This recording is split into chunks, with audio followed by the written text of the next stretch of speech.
हाय, hello, नमस्ते. स्वागत करते तुमचं मी माझ्या आजच्या व्हिडिओमध्ये. तर बऱ्याच मला कमेंट येतात, अशा बऱ्याच मुली आहेत आणि बऱ्याच महिला आहेत की म्हणजे माहेरी राहतात आणि सेकंड मॅरेज करायला घाबरतात आणि तो निर्णय घेत नाही आहेत. कारण त्यांना असं वाटतं की एकदा निर्णय चुकला आणि म्हणजे काही काहींचं अरेंज मॅरेज करूनसुद्धा असं नाही की फक्त लव्ह मॅरेजमध्येच धोका भेटतो असं नाही आहे. अरेंज मॅरेज करूनसुद्धा काही मुलींचं आयुष्य बरबाद होतं. तर बऱ्याच मला कमेंट अशा आल्या की आम्ही तर अरेंज मॅरेज केले तरीसुद्धा म्हणजे आज आम्ही माहेरी राहतो, आम्हाला एक मुलगा आहे, एक मुलगी आहे किंवा 2 मुलं आहेत, अशा बऱ्याच कमेंट येतात. तर आम्ही दुसऱ्या लग्नाचा निर्णय घ्यावा की नाही घ्यावा हा आम्हाला म्हणजे भीती वाटते. तर मी तर म्हणते पुनर्विवाह करणं हे म्हणजे असं काहीच नाही. पुनर्विवाह नेहमी म्हणजे तुम्ही नक्की करावा आणि पहिल्यांदा आपल्या जे पण म्हणजे नशिबात असतं त्या गोष्टी होतात आणि त्याला आपण स्वतःला दोष देत बसण्यापेक्षा पुढे कसं जायचं हे बघायचं आणि तो म्हणजे दुसऱ्या लग्नाचा विचार हा नक्कीच करावा. कारण आयुष्य हे एकदाच असतं आणि आपली काही चूक नाही ना त्याच्यात, मग आपण का पस्ताव करून घ्यायचा. समोरच्याने आपल्याला धोका दिलेला आहे, समोरच्याने आपल्याला नाकारलेलं आहे, समोरच्यामुळं आपण आपलं आयुष्य का बरबाद करायचं. उलट जोमाने अजून एकदा म्हणजे व्यवस्थित एखादं स्थळ पाहून, म्हणजे असं नाही की घाई गडबड करून, एखादं व्यवस्थित स्थळ पाहून तुम्ही नक्की पुनर्विवाह करू शकता. आपल्या मुलांना बापाचं प्रेम देऊ शकता. आज माझ्या मुलाला बापाचं प्रेमसुद्धा भेटत आहे, असं अजिबात बिलकुल आजूबाजूपणा वाटत नाही आणि कोणीसुद्धा म्हणत नाही आहे की हे याचे दुसरे पप्पा आहेत म्हणून. तर बिनधास्त तुम्ही म्हणजे सेकंड मॅरेज करावं असं मला तर वाटतं. कारण किती दिवस आपण त्या घुसमट्यात राहणार, म्हणजे किती दिवस त्या डिप्रेशनमध्ये, टेन्शनमध्ये दुसरे कशी लाईफ जगतात, तसं आपल्याला पण कुठंतरी मनात भावना दुखवल्या जातात की तिचा नवरा तिच्यासाठी किती काय करतो, तिचा नवरा तिच्यासाठी हे काय करतो, माझं असं का. म्हणजे जरी आपण कोणाला म्हणून दाखवत नसल्या तरी आपल्या भावना ह्यातून खूप दुखवल्या जातात. आपले मन हे खूप उदास असतं. त्यासाठी सेकंड चान्स नक्की द्यावा. आपणच आपली काळजी घ्यावी, मला तर असं वाटतं पर्सनली. आणि असं काहीच नाही की पुनर्विवाह करायचा नाही की नसतो की समाज काय म्हणाल, असं समाजाचा तर अजिबात विचार करू नका. पहिली तर गोष्ट मी हे म्हणेन, समाज तर बाजूला ठेवा. कारण समाज तुमच्या मुलांना आणून देणार नाही, समाज तुम्हाला आणून देणार नाही. आज जरी तुम्ही माहेरी असला तरी तुम्ही कोणाच्या जीवावरती, म्हणजे तुम्ही असा हक्काचं तुमचं कोणी नाही आहे की तुम्हाला कोणती गोष्ट आणून देईल. तुम्हाला कष्टच करावं लागणार. तुम्ही कुठं जॉब करत असाल, सरकारी नोकरी करत असाल, रानात कामाला जात असाल, काय प्रायव्हेट जॉब करत असाल, पण ते तुम्हाला स्वतःलाच कष्ट करायचे आणि तुम्हाला तुमची हौस ही करून घ्यायची.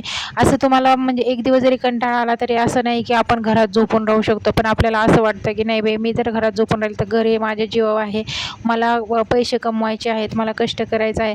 आपणच आपली हवस करण्यात जेवढा आनंद नसतो तेवढा समोरच्याने आपली हवस करण्यात तेवढा आनंद असतो. मला तर पर्सनली असं वाटतं. आपण एखादी गोष्ट घेतली, म्हणजे ती गोष्ट 4,000ची असू द्या, पण आपल्या नवऱ्याने 4 रुपयाची जरी गोष्ट आणली, म्हणजे वस्तू आपल्याला आणून दिली, त्याच्यात आपल्याला किती आनंद भेटत असतो हे पण म्हणजे मी तुम्हाला सांगेन. त्यासाठी आपण सेकंड चान्स हा नक्की द्यावा. स्त्रीने का मरत जगावं. स्त्रीने अजिबात म्हणजे असं का, तिच्या पण कुठंतरी इच्छा असतात, त्या इच्छा मारून तिने का जगावं.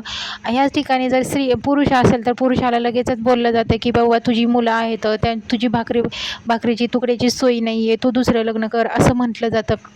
पण त्याच ठिकाणी जर एक स्त्री असेल तर तिला अजिबात असं म्हटलं जात नाही आहे की बाई तुझी मुलं आहेत, तुला पण आधार होईल, तू जवान आहे, तू दुसरं लग्न कर, असं म्हटलं जात नाही आहे. कारण म्हणजे आज पण आपल्या समाजात म्हणजे जेवढं पुरुषाला जेवढं स्थान आहे तेवढं स्त्रीला नाही, असं तर मला तर पर्सनली वाटतं. त्यासाठी स्त्रीने स्वतः खंबीरपणे उभा राहावं. असं पण कष्ट करायचं आहे, तसं पण कष्ट करायचं आहे. आणि समाज किती दिवस आपल्याला, म्हणजे समाज तर अजिबात पुरवत नाही आहे. समाजच काय, आपले सख्खे आईवडीलसुद्धा आपले नसतात, सख्खे भाऊ बहीणसुद्धा आपले नसतात, हे तर मी तुम्हाला सांगेन. त्यासाठी मी तुम्हाला सांगते, तुम्ही तुमची त्यासाठी तुम्ही समाजाचा अजिबात विचार करू नका. तुम्ही तुमच्या मुलांचा, तुम्ही स्वतःचा विचार करा. आजकाल अशाच म्हणजे 20-22 वर्षांच्या मुलींसोबत पण हे झालेलं आहे. तर माझंच उदाहरण घ्या. माझं 21व्या वर्षी हे सगळं माझ्यासोबत घडलेलं आहे आणि माझं आयुष्य तेवढं म्हणजे किती अजून पुढं जायचं होतं मला.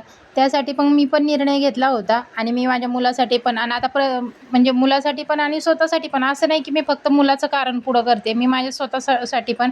कारण आयुष्य एकटीने जगणं हे एवढं सोपं नाही आहे. कारण समाज तसा पण तिला जगून देत नाही आणि असा पण जगून देत नाही. त्यासाठी तिला आधाराची ही गरजच असते. आई बाप, भाऊ बहीण शेवटी कोणी कोणाचं नसतं. त्यासाठी मी म्हणते की तुम्ही समाजाचा विचार न करता तुम्ही तुमचा स्वतःचा, तुमच्या मुलांचा विचार करा. जर आज तुमच्या घरात काही खायला नसेल तर समाज तुम्हाला आणून देणार नाही. समाज तुम्हाला उलट टोमणेच मारणार. म्हणजे समाज नावच ठेवणार. तुमच्या गरिबीत पण समाज हसणारच आहे. त्यासाठी समाजाला तर पहिलं तर तुम्ही बाजूला ठेवा. समाजाचा अजिबात विचार न करता तुम्ही हा निर्णय घेऊ शकता. मी तर हे तुम्हाला पर्सनली सांगेन. तर बऱ्याच जणांचे हे प्रश्न होते, तर हा डाऊट बऱ्याच जणांचा आता दूर झाला असेल. तर मी जो निर्णय घेतलेला आहे तो तुम्हाला कसा वाटते ते तुम्ही मला नक्की कमेंट करून सांगा. आणि म्हणजे मी चुकीचा निर्णय घेतला असेल तरीही तुम्ही मला कमेंट करून सांगा आणि जर माझा निर्णय बरोबर असेल तरीही तुम्ही मला कमेंट करून सांगा. कारण माझा मुलगा होता तो माझ्या पोटात होता 8 महिन्याचा, तेव्हा हे माझ्यासोबत सगळं घडलेलं आहे. त्याला जन्म दिल्यापासून आज तो म्हणजे आज तो 12 वर्षाचा आहे तेव्हापासून. म्हणजे सोपं नाही आहे आणि शिक्षण म्हणजे नोकरी नाही, जॉब नाही, घरचा आधार नाही, म्हणजे नाही नातेवाईकाकडे जाऊ शकत ना कुठं, म्हणजे कुठलंच सोडलं कोणाकडचंच सोडलं नव्हतं त्याने मला. अशी परिस्थिती माझी करून ठेवली होती. तर असा होता माझा व्हिडिओ आणि प्रत्येकाच्या कमेंटचे उत्तर भेटले असतील अशी आशा करते. व्हिडिओ आवडला असेल तर व्हिडिओला लाईक, शेअर, सबस्क्राईब नक्की करा आणि पुढचा व्हिडिओ बघण्यासाठी बेल आयकॉन नक्की दाबा. थँक्यू.